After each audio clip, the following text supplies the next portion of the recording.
নমস্কার বন্ধুরা, বাঙালি রান্নাঘরে নিয়ে চলে এলাম আবারও একটা নতুন রেসিপি।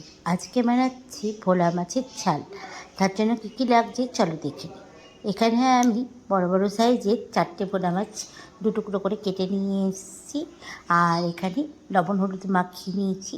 আর মাখিয়ে এখন এবার কড়াইয়ে তেল বসিয়ে দিলাম। আর তেল দিয়ে এখন ভোলা মাছগুলোকে লাল লাল করে ভেজে নেব। ভালো করে এপিট ওপিট লাল লাল করে ভাজতে হবে।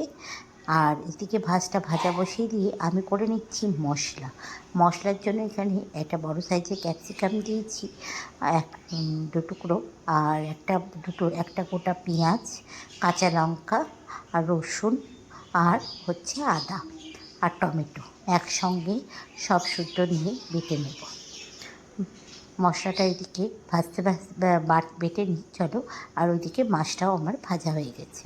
মাছটাকে লাল লাল করে ভেজে নিয়েছি। আর এদিকে আমার মশলাটাও বাটা হয়ে গেছে। এবার আমি ওই মাছের তেলের মধ্যে আর একটু তেল দেব। তেল দিয়ে প্রথমে মশলাটাকে ভালো করে কষাবো। মশলাটা যতক্ষণ না আদা রসুনের গন্ধটা যাচ্ছে ততক্ষণ অবধি মশলাটাকে ভালো মতো কষিয়ে নেব। তো এখানে দেখো মশলাটা আমার বেশ ভালো করে তেল ছাড়তে শুরু করেছে। এবার আমি এর মধ্যে ধনে গুঁড়ো 1 চামচ আর জিরে গুঁড়ো 1 চামচ দেব।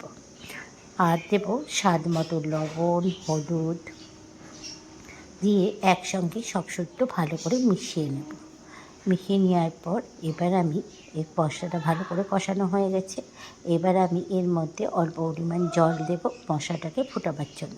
এটা কিন্তু বেশি ঝোলও খায় না, আবার একবারেই শুকনো শুকনোও খায় না, হালকা ঝোল ঝোল থাকবে। তো জল দিয়ে জলটা ভালো করে ফুটতে দিয়েছি। এবার আমি মাছগুলো ছেড়ে দেবো।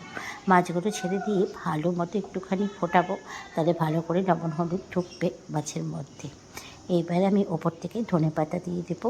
ধনেপাতা দিয়ে দিলেই রেডি হয়ে যাবে আমার ভোলা মাছের ঝাল। তাহলে এই রেসিপিটা কেমন লাগলো বন্ধুরা অতি অবশ্যই কমেন্টস করে জানিও। ভালো লাগলে লাইক করো। আবারও দেখা হচ্ছে একটা নতুন ভিডিওতে তোমাদের সঙ্গে।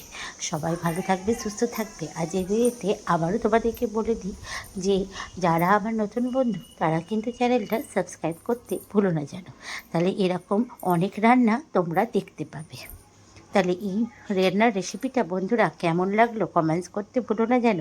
কমেন্টস করে জানিও কিন্তু অতি অবশ্যই। তো এইদিকে মাছের দিয়ে সমস্ত হয়ে গেছে, ঢেলে নিলাম।